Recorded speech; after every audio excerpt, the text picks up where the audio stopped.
¿Qué tal? Muy buenas noches. Comenzamos un nuevo encuentro de Sin Fronteras aquí en TV Ciudad. Buenas noches, Maite Sarasola. ¿Cómo le va? ¿Cómo le va, Jana? ¿Todo bien? Muy bien, contento de estar de vuelta aquí compartiendo estos temas de trascendencia mundial. Sí, el tema de hoy, que además de importante, es muy urgente también. Sí, señor. Estamos hablando nada más y nada menos de que el fenómeno migratorio que existe en todo el mundo, y precisamente los vamos a meter de lleno ya en esta realidad porque la pandemia de COVID-19 redujo y complejizó aún más la migración y la movilidad humana en la región y en el mundo, por supuesto, por el cierre de fronteras para minimizar precisamente la propagación y el impacto de la pandemia. Lógicamente que este no es el único motivo migratorio. Sin embargo, esto no ha sido suficiente para revertir la tendencia del aumento global de las migraciones desde países de menores ingresos a las principales economías del mundo. Sí, exacto. La Organización Internacional para las Migraciones estableció que casi 2/3 partes de los migrantes internacionales en 2020 se encuentran en países de ingresos altos. Además, Europa y Asia encabezan la lista de los continentes receptores de migrantes internacionales con el 61% del total, y lo sigue América del Norte con 21% del total de personas migrantes. Esto confirma que la falta de perspectiva económica sigue siendo uno de los principales factores para que las personas decidan abandonar sus territorios. Decíamos recién, no es la única razón.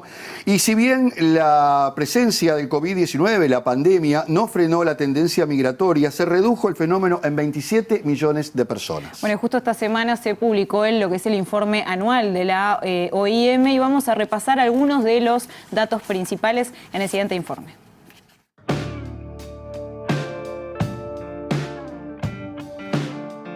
La Organización Internacional para las Migraciones publicó este 1 de diciembre el informe sobre las migraciones en el mundo 2022, en el que se busca, a través de datos, investigaciones y análisis, ayudar a construir la base de evidencia sobre algunos de los problemas migratorios globales más importantes y urgentes de nuestro tiempo. Según el informe, la migración internacional ha aumentado, aunque con menor ritmo, debido a la pandemia por COVID-19. Estiman que hubo 2 millones menos de migrantes internacionales como resultado de esta situación.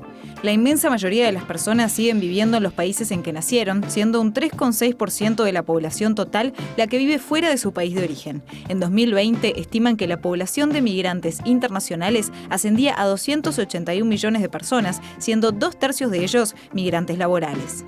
En lo que refiere al desplazamiento interno de personas, este aumentó debido al incremento de conflictos, violencia y desastres naturales. En 2020 hubo 55 millones de personas que tuvieron que desplazarse dentro de su país. El informe señala además que entre los continentes que más acogen migrantes está primero Europa con 87 millones, seguido de Asia con 86 millones, lo que suma el 61% de la población mundial total de migrantes internacionales.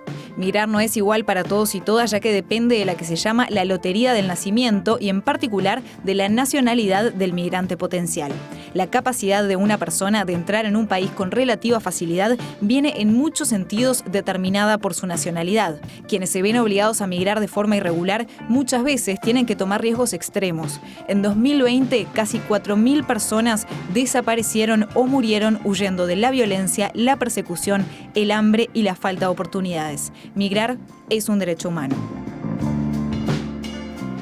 Y a nivel regional, la lógica migratoria es naturalmente buscar los países económicamente más poderosos. Por ejemplo, el caso de Brasil, México, Argentina y Chile son los que reciben los mayores flujos migratorios. Sí, Colombia también está siendo un jugador clave por la situación de Venezuela. Ha recibido a casi 2 millones de venezolanos en el último tiempo. Las principales rutas de la región involucran directamente a países centroamericanos como Honduras, por ejemplo, Guatemala y El Salvador. Esto es llamado el Triángulo del Norte. Sí, ya que nombras a Colombia, hay que recordar que tiene un fenómeno particular en su frontera con Panamá, en lo que se conoce como el tapón del Darién, donde se han acumulado miles de personas. Una zona muy compleja, ¿no? Muy compleja, pero miles de personas año a año forman las llamadas caravanas migrantes que van rumbo a Estados Unidos, que atraviesan México y allí enfrentan distintas situaciones, tanto con el Estado mexicano como con las bandas delincuenciales de tráfico de drogas, de armas, pero fundamentalmente de personas. Y ahí es donde las mujeres y las jóvenes en general que integran la mayoría de estas caravanas que comenzaron en 2018 llevan muchas veces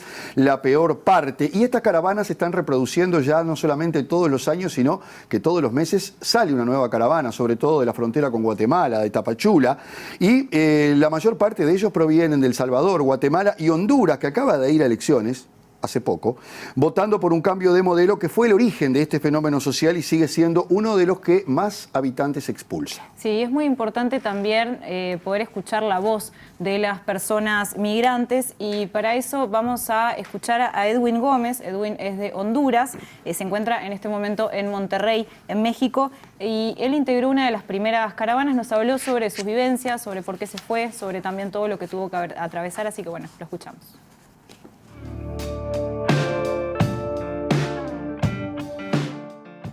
Yo nada más quiero trabajar acá, en México, poder trabajar un tiempito acá en Monterrey y luego veré qué más puedo hacer pues, para ayudar a mi familia. Porque no voy muy tranquilo porque ya son 2 veces que me han secuestrado. La primera vez en el 2018 en Laredo y el año pasado en Altar, Sonora. Ahí pues no voy muy tranquilo, ¿va? Y siempre pensando muchas cosas en lo que a uno le puede pasar.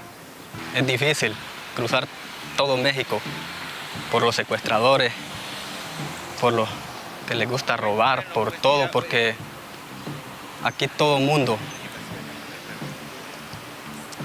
aquí todos desde los transportistas, los taxistas, policía estatal y muchos se aprovechan de uno porque como venimos indocumentados, pues, desde el pasaje no se lo cobran a lo que vale. Si un taxista, un pasajito vale 25, nosotros lo sacan 150 y 200. Y así los hacen aguantar hasta hambre en el camino. Y por eso a nosotros nos toca buscar los albergues donde nos ayudan, donde los echan la mano pues a todos. Y gracias a Dios que existen estos albergues que no hay de otra que buscar ayuda. Y son los únicos acá que nos ayudan de corazón. El relato de Edwin muestra la vulnerabilidad de todas estas personas al atravesar México, particularmente en este caso. Y como decíamos recién, no solo las mujeres y las jóvenes tienen alta vulnerabilidad. Imaginen ustedes lo que significa para las personas trans. Y vamos a compartir precisamente un ejemplo con Mía Celeste, una joven trans que es de Honduras y que también ha padecido este fenómeno migratorio.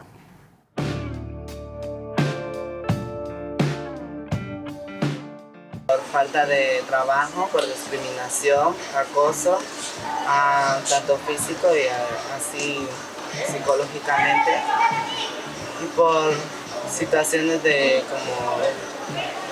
muerte. No tenemos derecho ni a trabajar, ni a un centro de salud, a poder, como dicen, ejercer nuestras necesidades. Y pues las únicas opciones que nos quedan es andar en las calles para poder sobrevivir. Y igual en las calles siempre sufrimos como de amenazas sobre pues, las pandillas, los mareros, nos empiezan a amenazar solo por ser de nuestras preferencias sexuales, nos golpean, nos agreden y uno pues sin hacerles nada. Puse un poco muchos de sacrificio para poder llegar hasta aquí y pues gracias a Dios mi mamá con una manita de gato que me echó pues pude llegar un poco arriba. Pues ella vendía tortillas, ella me ayudó a reunir un poco de dinero, igual yo de lo que trabajaba por ser trabajadora sexual. Pude reunir una cierta cantidad, con eso pude movilizarme, pero fue algo difícil porque llegando a la frontera de Honduras con Guatemala se me complicaron un poco las cosas, me estaban cobrando muy caro y pues yo lo poco que traía pues no me alcanzaba, pero la necesidad y por el riesgo y el motivo de querer salir de Honduras me obligó pues a tomar medidas extremas. Y pues la verdad fue un poco difícil mi camino porque no llevas listo, no llevas para alimentación, tus energías se gastan y tus piezas se agotan pues. Y estos 2 testimonios que escuchábamos fueron facilitados por el equipo de Ayuda en Acción México. Ayuda en Acción México es una de las organizaciones regionales que da refugio, asesora en materia legal y también brinda apoyo humanitario a las personas migrantes. Y para conocer un poco más de esta organización vamos a recibir a Ramón Márquez. Ramón es coordinador de migración justamente de Ayuda en Acción México y también previamente estuvo como director de la 72, un hogar refugio para personas migrantes en la frontera sur de México, justamente donde estaba el el último testimonio de Mía Celeste que escuchábamos. Ramón, buenas noches y bueno, gracias por estos minutos y felicitaciones también por el trabajo que hacen. Buenas noches, un saludo hacia todos los televidentes. Ramón, vamos a explicar brevemente cuál es el trabajo de Ayuda en Acción en México y hace cuánto que están trabajando en el territorio con este tipo de situaciones. Bueno, desde el año 2020, ante el incremento del fenómeno migratorio, de la crisis humanitaria que se está viviendo en México, desde la Oficina Nacional de Ayuda en Acción en México, pues un poco optamos por la necesidad de fortalecer todo lo que tiene que ver la atención a las poblaciones en movilidad. Y pues arrancamos a mediados de septiembre del 2020 con un proyecto de protección humanitaria hacia las personas que estaban ingresando a México. Trabajamos desde 3 puntos, desde la frontera sur, desde el centro del país y desde la frontera norte en Monterrey, ¿no?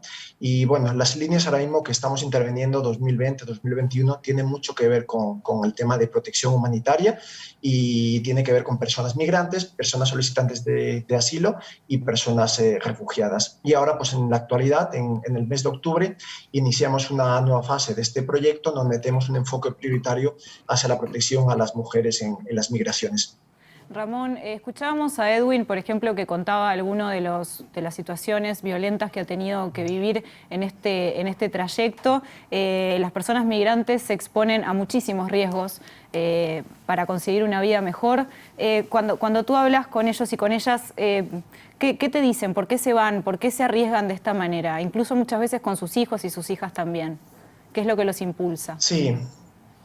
Bueno, yo estuve como ustedes decían, estuve 5 años trabajando en la frontera sur de México, ¿verdad? Yo recuerdo que en esos 5 años aproximadamente entre el 15 y el 20% de personas que ingresaban por la frontera de Tabasco, 60 kilómetros con Guatemala, nos notificaban que habían sufrido un episodio de violencia en territorio mexicano, ¿no? Este testimonio nos hablaba de tema de secuestro, que es un tema muy fuerte durante toda la ruta migratoria, el tema de asaltos y el tema de la violencia sexual. Y en muchos casos el tema de la desaparición forzada, que es un tema que está muy invisibilizado, un gran problema que se da en México, el tema de la desaparición, y que en el caso de las personas en movilidad pues es muy difícil de documentar, ¿no?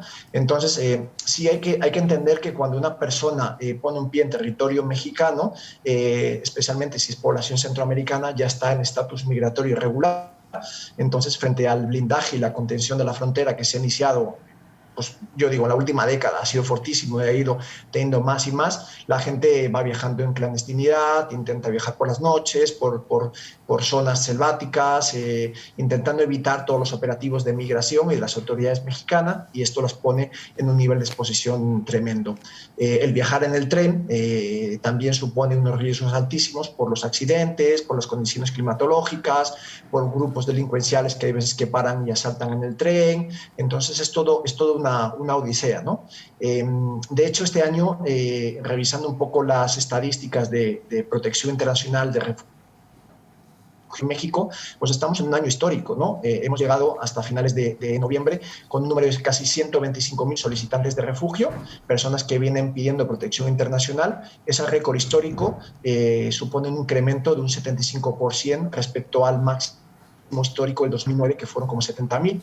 Entonces esto nos indica que la gente que está llegando a México viene en búsqueda de protección, y hay que desmitificar mucho el que la gente que está ingresando a territorio mexicano viene por temas económicos, sino son temas multicausales que necesitarían como muchos momentos para explicarlo, pero bueno, tiene que ver desde la violencia en los países de origen, violencia sexual y de género hacia las mujeres, falta el tema de los desastres naturales y los impactos que han tenido los huracanes en el 2020, ETA y OTA, en las economías de Honduras, Salvador y Guatemala, y todo el tema de la situación que se está viviendo con la población haitiana, con la población venezolana, que bueno, pues ustedes desde Uruguay creo que están más familiarizados, y que muchas de estas personas se están desplazando y están ingresando al territorio mexicano por la frontera sur. Ramón, es cierto que muchos de los migrantes que vienen de ese triángulo de fuego, como se le denomina El Salvador, Honduras y Guatemala, a veces dicen que la opción entre morir en el intento de llegar a Estados Unidos o morir en sus territorios es la opción que deben tomar, y entonces se lanzan a esta aventura. Sin embargo, tú estuviste la semana pasada visitando refugios en Juárez, en un momento en que bueno, hay mucha expectativa porque se reabrió la frontera con Estados Unidos, que estaba cerrada después de 20 meses, y que hay expectativas en la gente precisamente en que el gobierno de Joe Biden tenga una actitud distinta. De hecho, ha tenido algunas políticas que ha anunciado en relación a lo que fue la administración de Donald Trump. Pero, de hecho, también en los últimos días se supo que se vuelve a aplicar esa política Quédate en México para que los migrantes esperen allí hasta tanto se resuelva su situación en los Estados Unidos. ¿Qué ha generado todo esto? ¿Cómo lo viven los migrantes, este ir y venir de las políticas en la materia, que además deben sumarle las circunstancias que acabamos de ver que ellos tienen que vivir? Ahí yo creo que la palabra es incertidumbre, ¿no?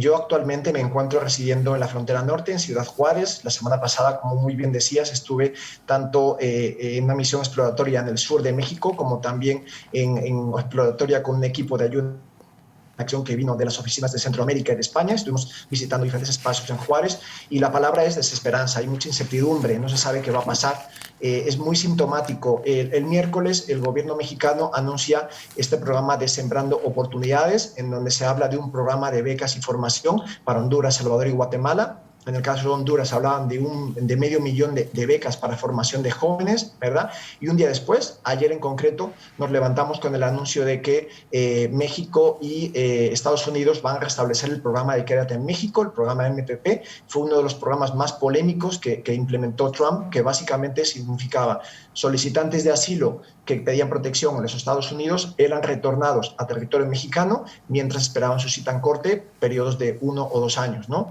Recordemos que muchos de los estados de México, como decía Edwin en el testimonio, él hablaba de Sonora o hablaba de Tamaulipas, son de los estados más violentos, más peligrosos para las personas migrantes y en donde hay un control territorial muy fuerte de los grupos criminales. Entonces, es regresar directamente a la gente a espacios donde hay unos niveles de violencia brutales, cuando vienen precisamente huyendo de violencia y vienen en búsqueda de protección internacional. Ahora mismo, dentro de la propia sociedad civil, las organizaciones que estamos en el terreno, está habiendo diálogos, estamos hablando de qué va a pasar y cuáles van impactos de este programa Quédate en México nuevamente, ¿no?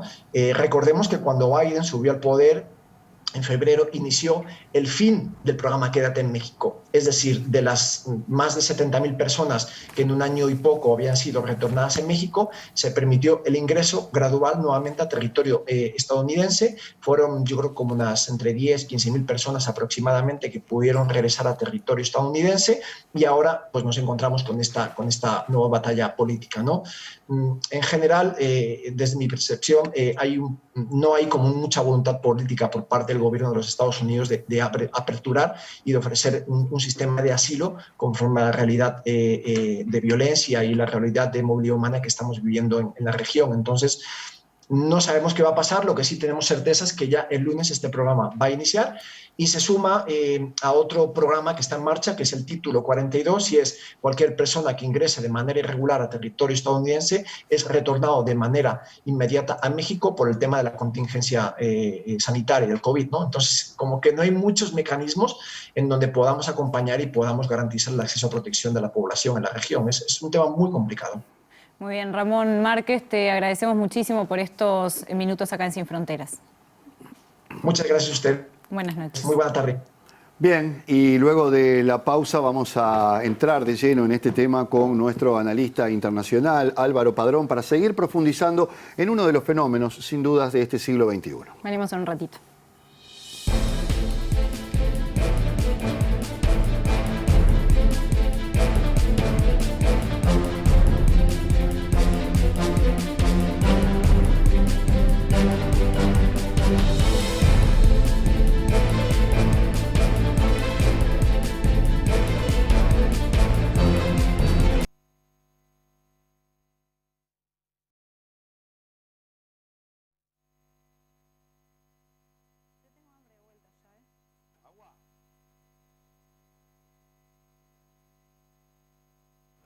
Voy al baño. Adelante, Álvaro.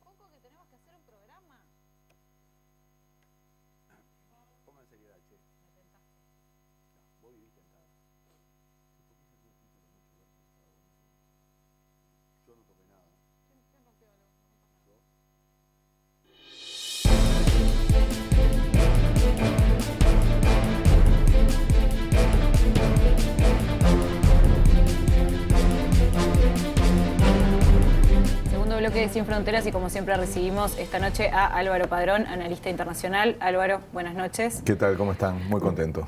281 millones de migrantes internacionales, obviamente es un asunto de dimensión mundial, internacional. En algunas de las reuniones que tuvimos de producción vos dijiste en un momento que los migrantes son un ejército que nadie quiere pero que todos necesitan.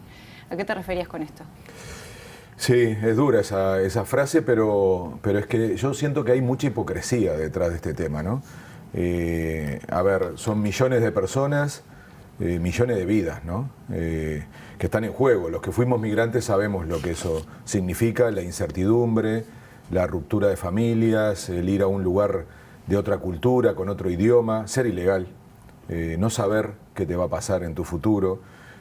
Mucha hipocresía porque todo el mundo habla como que eso hubiera que cambiarlo, pero no cambia. Como ustedes mostraron en los informes, cada vez es más gente la que vive esa situación. Y yo la verdad es que lo que quiero plantear como central, y por eso hablo de un ejército, es que esto le sirve a alguien. O sea, esto no pasa por casualidad. Esto funciona porque alguien se beneficia, algunos se benefician.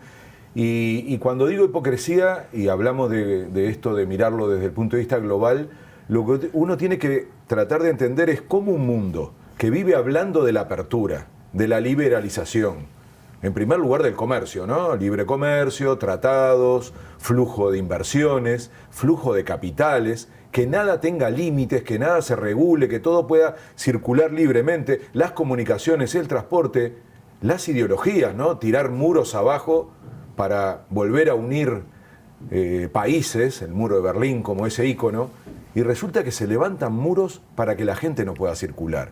Es decir, justamente lo que menos circula son las personas. O dicho de otra manera, terminan circulando igual, pero ilegalmente. Claro. Entonces, lo que no hay es derecho a migrar, derecho a la libre circulación de personas en un planeta que debería ser de todas y todos. Entonces, esta hipocresía, esta gran contradicción me parece un asunto a poner sobre la mesa, porque no podemos acostumbrarnos a que todo parezca naturalmente como en lógica de apertura, mientras que esto se mantiene restringido. Y yo creo que lo que hay que decir es ¿por qué? ¿Por qué pasa eso? Y vuelvo, ¿a quién le sirve, no? Es en realidad porque se crea como un cuarto mundo. Nos acostumbramos mucho a hablar de primero, segundo y tercer mundo, ¿no? Nos tocó el título de tercer mundo acá en el sur, pero hay un cuarto mundo que no es geográfico, es de ese ejército, que ya son millones de personas. Sí, este ejército que vos decías que ha aumentado y justamente se triplicó en 50 años. Sí. Muy poquito tiempo. Se dan cuenta, ¿no? O sea que no estamos frente a algo que se está superando. Y exponencialmente en los últimos años, a partir de los conflictos, por poner un caso de la primavera árabe, pero no solamente o no únicamente, porque recién veíamos que en Centroamérica, por ejemplo, la gente huye para no morir en la violencia de sus propios países. Sí. Y otra cosa a propósito de los muros, hablábamos de que con la caída del muro de Berlín caían los muros. Sin embargo, hoy vemos, cuando no muros, vemos la concertina en las fronteras, por lo menos para ir atajando a esos migrantes. Lo hemos visto hace poco en Bielorrusia, en Letonia, en Lituania, lo hemos visto en otros países. Quiere decir que esta es una dinámica que, lejos de mejorar, ha ido entrando en una evolución global. Totalmente, y bueno, si no es un muro, es un mar, como el Mediterráneo, ¿no? Entonces, o una selva, como se decía recién en México. O una zanja como la que quiere hacer Cast. Sí, todas esas versiones son, al final, esta contradicción que yo digo, que mientras todo se quiere liberalizar de esos mismos personajes que estamos nombrando, sin embargo la circulación de las personas no. Y si no lo miramos con claridad no vamos a entender por qué. Y aquí hay una razón, hay varias, pero la más importante tiene que ver con una situación económica. No solo la necesidad económica de las personas, sino la conveniencia económica de quienes se aprovechan de ese ejército, que yo vuelvo a ponerle ese nombre, que es de trabajadoras y trabajadores. Esa mano de obra barata, irregular, por lo cual sus derechos tampoco están. Bajos salarios, condiciones de explotación y sin derechos. Es como que se crea, por eso migran al norte. Es decir, no estamos hablando de una migración a ver qué destino me gusta, si prefiero vivir en otro lado, que eso está perfecto y esa libertad tiene que existir. Estamos hablando de gente que es forzada a migrar por razones económicas, pero que además es aprovechada por quienes, a partir de esa realidad, tienen mejores condiciones para competir porque pagan menos costos laborales, que es la primera razón, pero luego aparecen varias. Esta gente, y vuelvo a ponerme en ese lugar porque me tocó vivirlo, hacemos trabajos que los nacionales, los que viven en ese país, no quieren hacer. Y lista larga, trabajo doméstico, seguridad, repartidores. En la salud. Construcción, salud, sistema de cuidados, que en el norte es carísimo. Y que vamos a encontrar sistemáticamente migrantes haciendo esas tareas. Entonces, estamos hablando de que se bajan los costos, se consigue mano de obra para sectores que no tienen oferta en el mercado local, resuelven gran parte del problema de la seguridad social, cosa que se dice muy poco, porque en general es gente joven que viene a resolver el problema del envejecimiento de esas sociedades, de vuelta el norte, que entonces al no aportar a la seguridad social empiezan a tener el agujero que estamos discutiendo en Uruguay. Entonces, esos sectores, incluso en la informalidad, con pagos de impuestos, con consumo, terminan generando una gran solución a países que tienen este problema de la sostenibilidad de la seguridad social. Y voy a nombrar el cuarto, que es perverso, que se llama fuga de cerebros. Es decir, estamos exportando personas jóvenes en condiciones de trabajar por mucho tiempo, en condiciones de aportar dinero a la seguridad social por mucho tiempo y sobre todo con capacitación técnica, no es solo universitaria, se utilizan muchísimo en términos de trabajos técnicos y por supuesto también en cuestiones universitarias, o sea, gran negocio para el norte, tremendo negocio para el sur, lo cual es como un círculo vicioso porque reproduce la razón por la cual se genera, porque los países pobres entonces no logran desarrollarse porque esa gente es clave para nuestros países y sin embargo van al norte y allí encuentran, digamos, toda la inversión que hicimos nosotros. Piensen en un universitario y eso pasó en Uruguay de manera sistemática. Y pasa con el mundo científico, por ejemplo. Claro, entonces se formaron aquí, se invirtió aquí en la educación de esas personas, pero terminan utilizando sus capacidades en un país que no es el suyo, que no puso nada, pero que los recoge con los brazos abiertos a esos sectores. Después tenemos que hablar de eso, ¿no? Que no es lo mismo, hay dos tipos de migrantes, ¿no? El migrante A y el migrante B. Entonces, lo que quiero explicar es que esto ocurre porque hay intereses detrás. No es casualidad, no es la naturaleza como hablábamos con el cambio climático, ¿no? Es la acción humana y en este caso es otro de los elementos que divide sobre todo el centro y la periferia, la vieja teoría que organiza el mundo y lo que algunos llamaban la División Internacional de Trabajo. En consonancia con lo que estás diciendo, el otro día se debatía a propósito del nuevo gobierno alemán cómo iba a encarar el tema migratorio, porque se da en toda Europa esa paradoja de que por un lado necesitan migrantes para poder abastecer todos esos sectores de trabajo que no hacen los nacionales, por otra parte son poblaciones envejecidas, pero también se está estudiando una manera de que llegue la migración calificada, es decir, aquel sí, este no, preciso mecánicos, que vengan los mecánicos, pero que no vengan otros que no son mecánicos. Pero me quería referir a algo puntualmente también, hablando de los que se benefician de todo esto.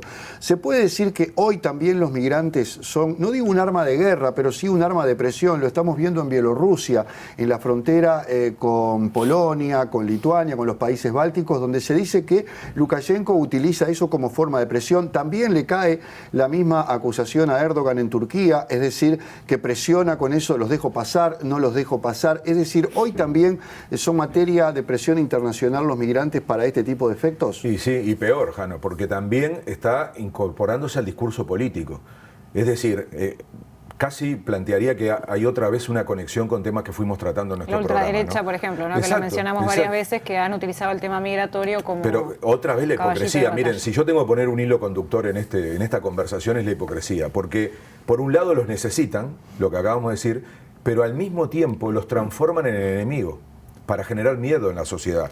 Son culpables de problemas de seguridad. Está demostrado que en ningún país aumentó la inseguridad por los migrantes, pero no van a encontrar un país donde no se plantee este tema. Migrante igual inseguridad, migrante igual delincuente. Lo mismo ocurre con relación al empleo. Vienen y nos sacan empleo. Otra gran mentira, porque quedó demostrado en toda Europa y en Estados Unidos que no sustituyen empleo de lo que los locales quieren hacer, sino que lo complementan. Entonces, se ha transformado en un discurso que también se utiliza políticamente por esos sectores que decíamos en un programa son las nuevas derechas, las nuevas ultraderechas, que claramente ubican en el migrante al sujeto a combatir, al distinto. Ese otro, ¿no? Ese otro. Esa otra edad. Y sobre todo activan el miedo al desempleo, el miedo a la inseguridad. el miedo a lo diferente. Con esa lógica se ha construido, y yo diría que es el hilo conductor, junto con otros asuntos como el nacionalismo, y tiene bastante que ver, del discurso de estas nuevas derechas que en Europa han tenido mucho éxito, que en Estados Unidos también, pero que lo acabamos de ver en Chile. Sí. Hay que hablar de problemas de migraciones en América Latina, ¿no? Porque, digamos, somos un continente con un flujo migratorio de ingreso muy grande y que por lo tanto ha incorporado una dimensión de pluralidad, sobre todo en la América Andina, pero en Chile, Katz ha transformado este tema en un asunto serio de la campaña y yo creo que una parte de la sociedad lo compra. Entonces, ahí tenemos otro cruce con los programas, pero ustedes nombraban hace un rato los problemas de las catástrofes, la crisis climática, lo hicimos también en un programa y creo que era el entrevistado mexicano, ¿no?, que mencionaba otra de las razones por las cuales la gente migra. Claramente ahí está planteado otro asunto global, que es extremadamente complejo porque la mayoría de esos países son países pobres. Entonces, esa migración que ya no es económica, que ya no es, digamos, voluntaria, sino forzada por una catástrofe. Ya ni les digo la migración por un conflicto, ¿no? Por un conflicto armado. Es gente que está huyendo de la muerte, aunque probablemente lo que le termine ocurriendo sea la muerte en este tipo de cruces, de desiertos, de selva, de mares. Entonces, yo diría que las razones son muchas. Para mí, el eje más importante es el económico. Y es a raíz de que el mundo tiene esa desigualdad y por lo tanto la captación del norte de todas estas ventajas que le da que venga el migrante a pesar de que hagan el discurso contrario y cómo eso termina siendo el círculo vicioso porque impide el desarrollo de nuestros países. Álvaro, en lo que refiere al tema económico, en una columna de eldiario.es que se titula "No es una caravana de migrantes, sino un nuevo movimiento social que camina por una vida vivible", la activista y profesora mexicana Amarela Varela dice lo siguiente, te lo quiero leer para comentarlo un poco. Los transmigrantes centroamericanos conforman una población que combina menores migrantes no acompañados y en compañía de familiares directos, mujeres que la trata de personas se chupa como la espuma, hombres y hasta ancianos que buscan escapar de la violencia neoliberal, de salarios que no alcanzan los $100 mensuales, de la impunidad política y el pacto de silencio en torno a la violencia generalizada en las calles de los barrios pobres de las capitales centroamericanas. Creo que quizás en esto hay como dos análisis, ¿no? Por un lado, la violencia estructural de un sistema que sistemáticamente expulsa a la gente, ¿no?, de sus propios países, y por otro lado también las violencias que viven, no solo los trayectos, sino cuando llegan a un lugar y justamente no tienen derechos, son migrantes irregulares, es como una doble expulsión, porque se los expulsa de sus países, llegan a otro lugar, también se busca expulsarlos de ahí, ¿en dónde quedan?, ¿no? Sí. ¿Cómo podemos leer este sistema en el que vivimos y este sistema que expulsa gente? Primero, entendiendo que no es casualidad ni es algo natural. Es algo que le sirve a algunos sectores y por eso no solo se mantiene, sino que crece. Y por lo tanto hay responsabilidades. De los gobiernos, por ejemplo. Hay responsabilidades. Yo, además, es muy bueno ese texto, ¿no? Porque nos empieza también a acercar a la sensación de algo tremendamente injusto. Yo no sé si ustedes se acuerdan la imagen de aquel niño kurdo en las orillas del Mediterráneo. Alan se llamaba. Sí. 3 años, ¿no? Yo creo que, claro, las imágenes tienen eso, ¿no? Nos permiten sentir de otro lugar y no solo tenerlo como una noticia. Yo creo que eso generó un impacto enorme. Las cosas que igual después no se tradujo en realidad en políticas migratorias por parte de la Unión Europea que protegieran a nadie. Son decenas de miles de Alan que siguen así. Entonces, pero, a ver, yo creo que hay responsabilidades. Los gobiernos son responsables. Los gobiernos son responsables, por un lado, por seguir teniendo estas políticas de limitación que no hacen otra cosa que generar ilegalidad y por lo tanto pérdida de protección, porque favorecen con eso el resultado que quieren los sectores económicos, que es tener un diferencial económico. Si no existiera eso, se pierde el incentivo, ¿me explico? O sea, desactivar eso es clave, porque es la forma de que entonces no haya una competencia en el mercado de trabajo, de que se puedan respetar los derechos. Al mismo tiempo, son responsables esos gobiernos de la mayoría de los conflictos armados que generan esas migraciones. Entonces, lo mejor, lo más lógico tendría que ser evitar el conflicto armado para que no pase, no empezar a discutir luego cómo hacen con esas políticas migratorias, con esos millones de personas. Es decir, es otra vez la perversidad. También pasa con las políticas dentro de sus países. Ahí son responsables. Cómo generan ese mundo paralelo entre los legales y los ilegales.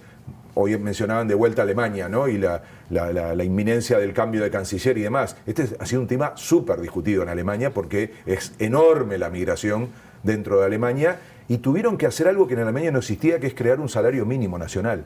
No existía porque la negociación colectiva en Alemania garantizaba que todo el mundo estuviera bajo determinados criterios de negociación hasta que esta informalidad del sector migrante creó un sector que no existía en Alemania. Y el salario mínimo no es que se va a aplicar a los trabajadores alemanes, se va a aplicar básicamente a los sectores migrantes. Entonces, yo insisto bastante, aquí hay responsables, aquí hay gente que no quiere que esto cambie, y lo que hay que intentar es ubicar esas responsabilidades para que este problema que sigue en aumento, que nosotros lo estamos viviendo relativamente, yo me olvidé de decir que otra razón de las migraciones son los problemas políticos, las dictaduras que generan persecuciones, exilio y demás. Entonces, eso sí que lo sufrimos fuertemente y eso es algo que también explica por qué la gente tiene que verse forzada a migrar. Entonces, lo que hay que buscar son las razones estructurales, porque si solo lo colocamos como un asunto de derechos humanos vinculados a ver cómo se los trata y demás, no vamos a resolver un problema que, repito, tiene mucho que ver con las características del sistema en el que vivimos. El problema de fondo, ¿no? Hay todo un debate ahora entre Gran Bretaña y Francia por el barco que se hundió en el Canal de la Mancha, un nuevo foco de migraciones. Pero se nos va el tiempo, Álvaro, y queríamos saber qué pasa en el Uruguay, porque aquí que nos hemos jactado de ser un país abierto, que ha recibido toda la vida migrantes, hoy vemos a través de las redes sociales, de lo que se pone en las noticias que aparecen en la prensa, las opiniones, que no somos un pueblo tan abierto y que por el contrario estigmatizamos bastante. Sí, para decir algo concreto, hay una buena ley. 18.250. Esa es una buena ley. Ley de migraciones. Todos quienes, del 2008, sí. Todos quienes analizan estos temas la consideran como una ley ejemplo para América Latina, con poca aplicación. Es decir, hay problemas en la aplicación. Hay un primer factor legal que tiene que ver con la dificultad de acceder a documentos. Ha habido como una especie de cuello de botella, sobre todo en la Cancillería. Es fácil conseguir la cédula, pero después otros documentos es más difícil. Hay un asunto tremendamente oscuro que es cómo llegan. Y miren que miramos México y otros lados como si fuera algo que nos escandaliza. Acá también. Sí, muchas veces solo vemos como el trazo final, ¿no? Cuando hablamos del Mediterráneo, por ejemplo, las personas que se ahogan ahí, pero en realidad vienen de viajes extremadamente largos y peligrosos, donde atraviesan desiertos, países, y las personas que llegan a Uruguay no están exentas de eso también. Y con crimen organizado que las conducen, les cobran fortunas para que lleguen. Es decir, todo el recorrido por América del Sur es enorme. Y les cobran una locura, no les garantizan nada. Es decir, cuando llegan a la frontera de Uruguay empieza otro viaje, para ellos ya la liberación. Pero quiero decir, ojo con no registrar que antes pasan cosas y que Uruguay tendría que preocuparse. Pero para mí el tema central es cómo viven después en Uruguay. Y ahí es donde empiezan los problemas. Trabajo, y si no, no seamos hipócritas, ¿no? Porque lo mismo que yo dije para Europa, para Estados Unidos, está pasando aquí. Casi todos los rubros que mencioné hoy tienen a migrantes trabajando. En el trabajo doméstico, son los que andan en bicicletas y en motos, son los que tienen los peores, son los que no tienen derechos, son los que no se organizan.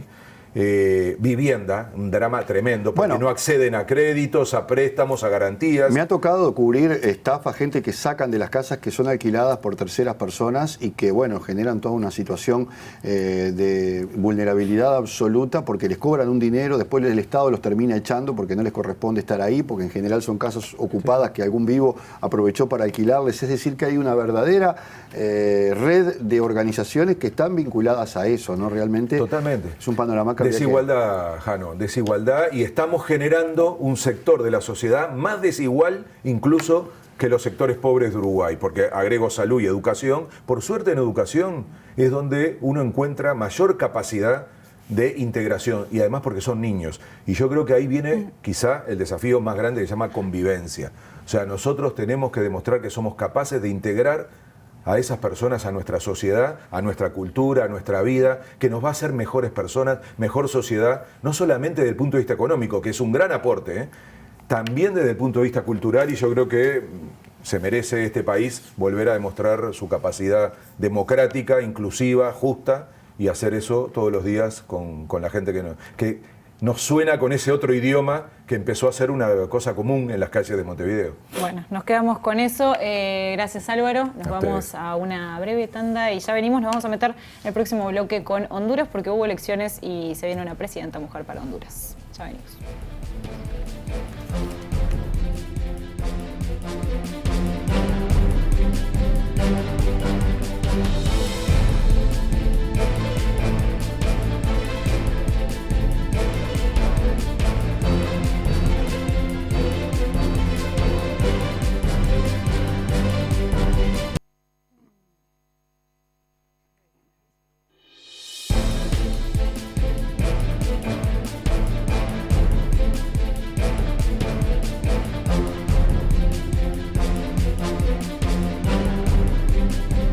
Honduras eligió este 26 de noviembre a su primera presidenta en la historia en elecciones que tuvieron un número importante de participación de los habitantes hondureños que hasta ahora en las últimas elecciones no se había dado. Esa fue una de las principales características, más allá de que el hecho de que una mujer ganara por primera vez fue todo un hecho, en este caso por el Partido Libertad y Refundación como fuerza política, y se suma de esta manera también, podríamos decir, a lo que se denomina el eje progresista regional. Sí, estamos hablando de Xiomara Castro, que va a asumir el cargo en enero del año que viene en un país con 60% de la población en la pobreza, con los estragos causados por 2 huracanes el año pasado y también con una grave situación de desempleo que se vio todavía más agravada por la pandemia. Pero vamos a escuchar parte de lo que fue el discurso de Xiomara luego de conocer los resultados de las elecciones.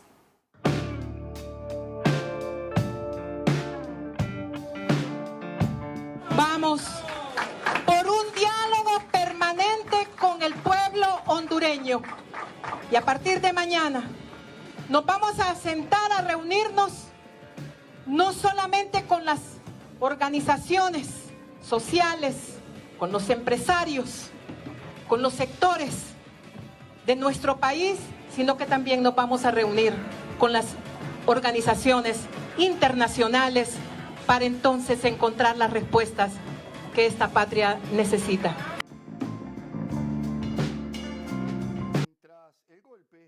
Año 2009 que derrocó a Manuel Zelaya, fundador del Partido Libre, con el cual Xiomara, que es además la esposa de Zelaya, ganó la presidencia con más del 53% de los votos. Hubo una fractura social y política muy importante en ese país. Sí, para conocer un poco más de qué fue lo que pasó en estas elecciones, vamos a recibir ahora a Sebastián Agobián. Sebastián es integrante de la Comisión de Relaciones Internacionales del Frente Amplio y además es presidente de la rama juvenil de la Conferencia Permanente de Partidos Políticos de América Latina, COPAL, en cuya representación participó como observador en las elecciones. Sebastián, buenas noches, ¿cómo estás?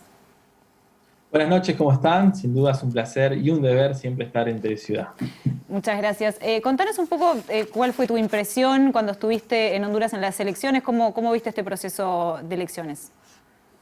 Bien, sin duda fue un proceso muy largo que inició en las elecciones internas, ya también pudimos participar como observadores ahí electorales, y se visualizaba una Honduras que efectivamente había una ola de cambio muy fuerte, ¿no? Donde también me tocó participar en las elecciones 2017, donde también esa ola existía, pero el fraude electoral, que bueno, fue denunciado por diferentes organizaciones internacionales, que estuvimos ahí presentes con misiones muy, muy fuertes y técnicamente demostrando que efectivamente se existió un fraude electoral, la población con esos antecedentes, con los índices de pobreza en aumento que tiene Honduras, con una respuesta del Estado que no aparece, que se promete en las elecciones donde existen básicamente las llamadas bolsas de ayuda, donde efectivamente el Partido Nacional termina siempre dando esas bolsas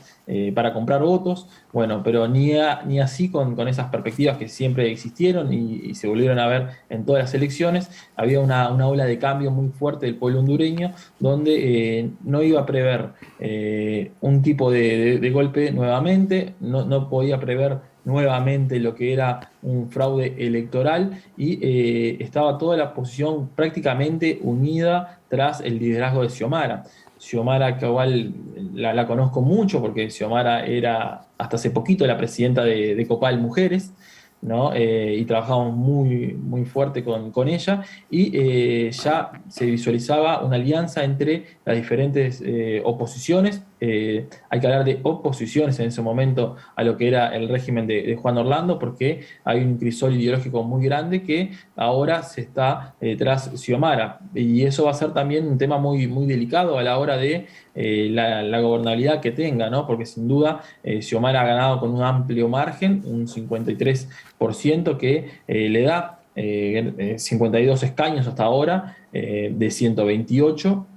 Después el Partido Liberal con 20 escaños y el Partido Nacional con 42. Ahí va a haber un juego muy, muy fuerte de gobernabilidad en el Congreso, y sin duda tiene el gran desafío de conducir a la coalición, ¿no? Coalición que tiene a Salvador Nasralla, que era el anterior candidato, que por ejemplo en política internacional hay una diferencia muy grande. Salvador Nasralla es de los que piensan que Honduras debe seguir, por ejemplo, siguiendo la tradición del actual Partido Nacional, teniendo relaciones con la China de Taiwán.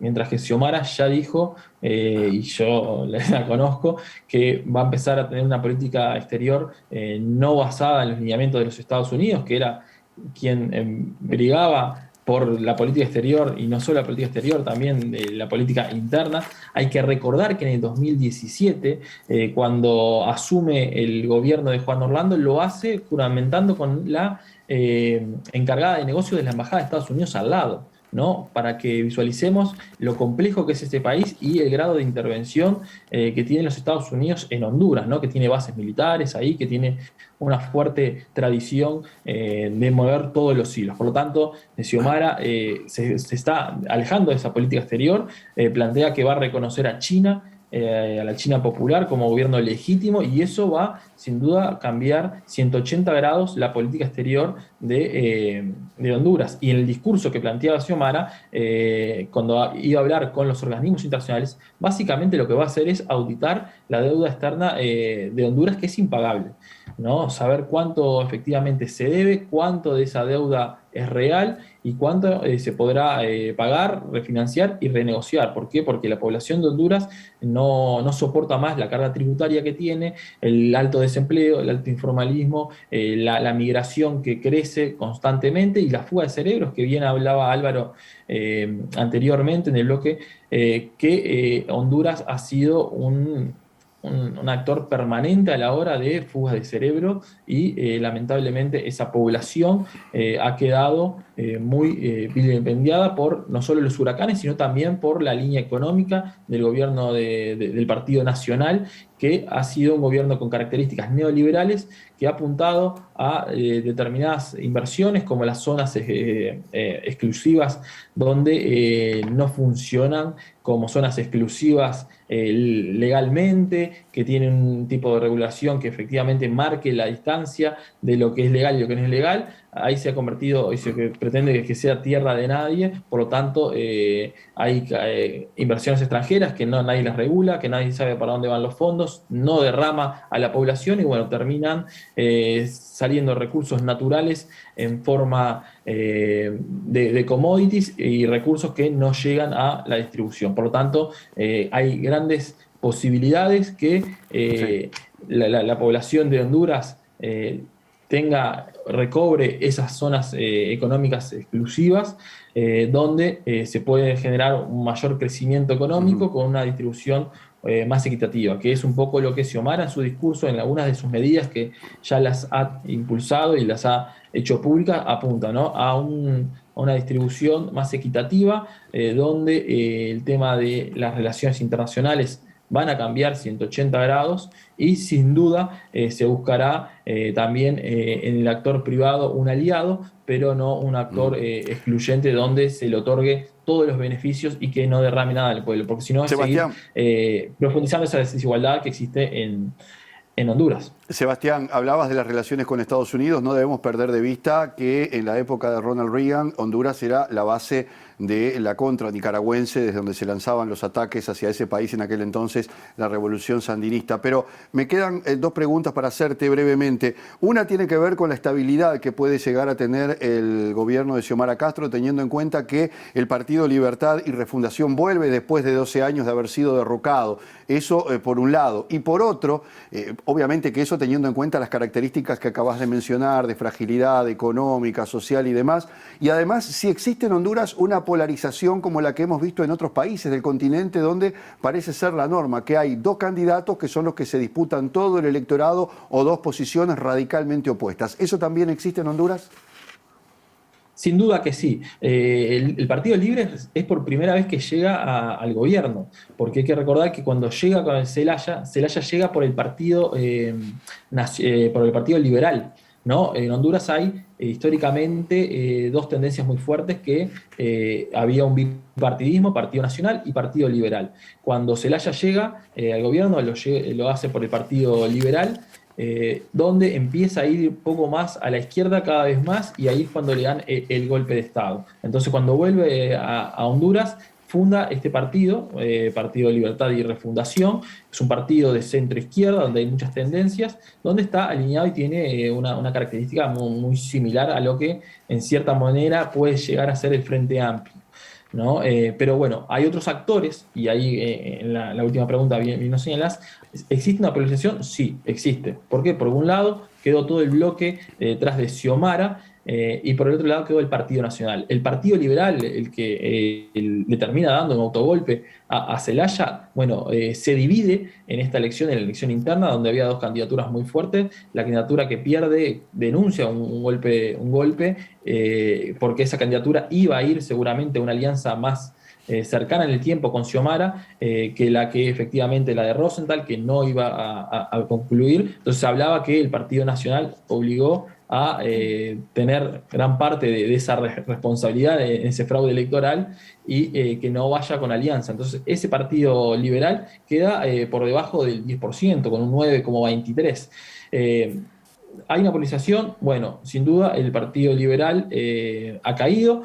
El Partido Nacional se mantiene como el principal sector de oposición, con un 42% de los escaños, y la clave que le va a tener ahí Xiomara es cómo maneja a Salvador Nasralla y los partidos chicos que terminan generando esta alianza. Creo que ahí es el principal desafío para Xiomara, porque efectivamente hay una polarización donde por un lado está el Partido Nacional, el Partido Liberal ya prácticamente con un 9% no va a ser un gran actor. Sí, los liberales que se fueron del Partido Nacional, del Partido Liberal, y que quedaron con Xiomara, ellos van a tener un rol muy fundamental. Muchos de ellos son legisladores, y ahí creo que la gran puja va a ser a la interna, donde, por ejemplo, Salvador Nasralla plantea seguir con la línea de Taiwán y no China, entre otras cosas. Entonces ahí hay una visión también económica un poco más a la derecha de Salvador Nasralla, que es la que puede llegar a tener la coalición de Libres. Por lo tanto, creo que ahí está el desafío principal a la interna del gobierno de Xiomara, y no tanto con la oposición. Está previamente dividida. ¿Por qué? Porque el Partido Nacional es un partido de Estado.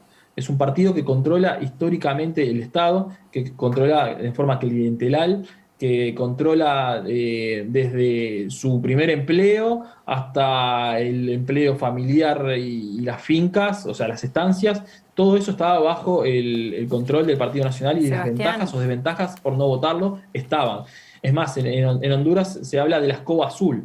El azul por el color del Partido Nacional, y la escoba es porque barre con los empleados que sabe que no son de su condición. Entonces tenían un control muy fuerte, y todavía van a estar enquistados, y sin duda va a ser un partido que va a presentar una férrea oposición, porque es un partido que históricamente ha sido quien ha conducido las realidades de Honduras. Por lo tanto, Sebastián, antes de seguir Antes de seguir con el análisis, te invitamos a compartir con nosotros y a ver con nosotros el balance que también hizo, porque nos va a aportar, me parece, Rolando Sierra, director de Flaxo en Honduras y recientemente distinguido con el Premio Nacional de Ciencia. Sierra es doctor en Pensamiento y Análisis Político en la Universidad Pablo de Olavide en Sevilla, España, y trabajó en el Consejo Nacional Anticorrupción y en la Comisión de la Verdad y la Reconciliación instaurada tras el golpe de Estado en 2009 contra el expresidente Manuel Zelaya. Vamos a compartir este balance y después ya volvemos contigo.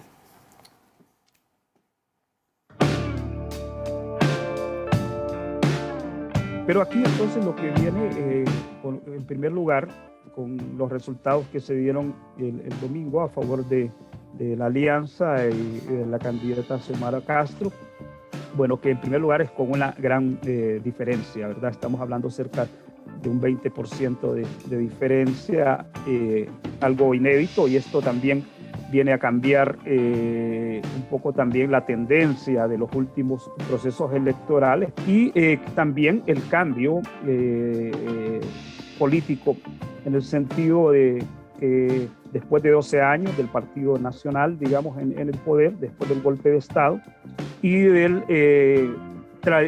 bipartidismo que había caracterizado a Honduras entre el Partido Liberal y el Partido Nacional, el hecho que un nuevo partido o una alianza, en este caso, de partidos, llega al poder por primera vez. Esto entonces también cambia el sistema de partidos y cambia este bipartidismo.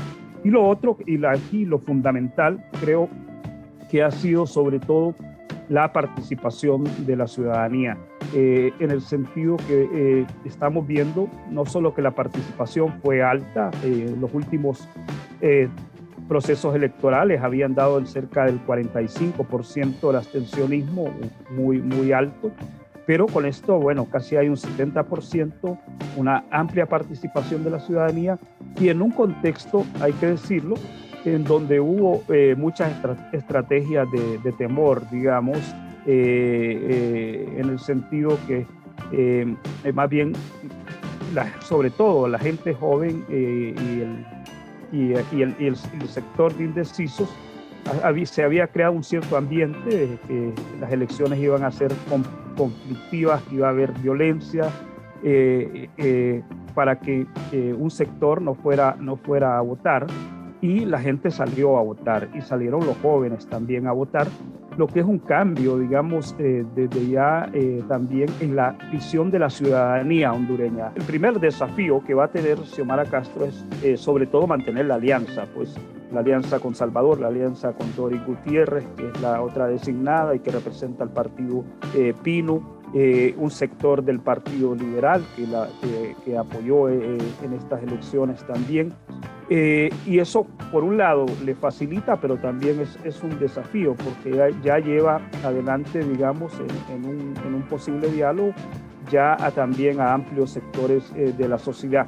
Pero aquí vamos a ver cuál va a ser el papel que va a tener ahora el Partido Nacional como partido de oposición. El mensaje, por lo menos, de ella, el día de la noche, después de las elecciones, es un llamado, sí, a la conciliación y dijo tenderle la mano a todos los partidos, y creo que este es el principal desafío, lograr un proceso de acuerdos mínimos, y especialmente con el Partido Nacional, porque la crisis, la situación del país es crítica en lo económico, en lo social, en lo político, y tiene que, de alguna manera, esto tiene que llevarse a acuerdos mínimos en realidad para poder gobernar.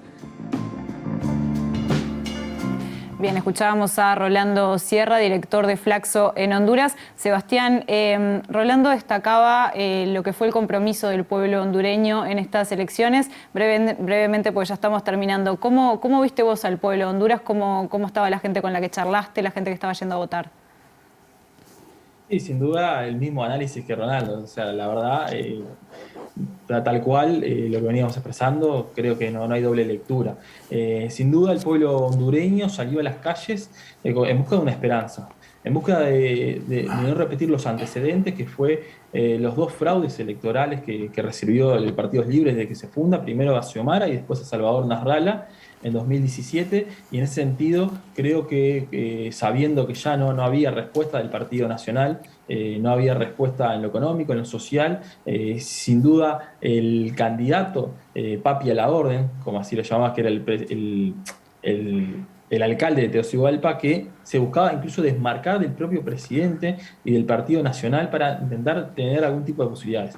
Eso no pasó, la gente en la calle iba alegre, iba a votar, ya desde las elecciones internas, ahí donde estuvimos mucho más tiempo observando la elección, pudimos visualizar eso, ¿no? Que había una ola de cambio muy fuerte, donde se estaba buscando un cambio y se terminó una elección donde con una gran participación del 70%, que refleja eso, ¿no? La alegría del pueblo hondureño que iba a votar en familia, sabiendo que esta iba a ser una elección histórica, y por eso ese grado de participación. Cuando se cierran las urnas y se analiza y se muestra el grado de participación, y nosotros observamos los datos que nos llegaban de todos lados, del observatorio de Copal, y visualizamos el grado de participación, sabíamos que esa participación respondía principalmente a eso, ¿no? A que el pueblo quería un cambio. Cuando hay elecciones que son de porcentajes muy, muy bajos, generalmente ahí los oficialismos, que son partidos de gobierno y de Estado,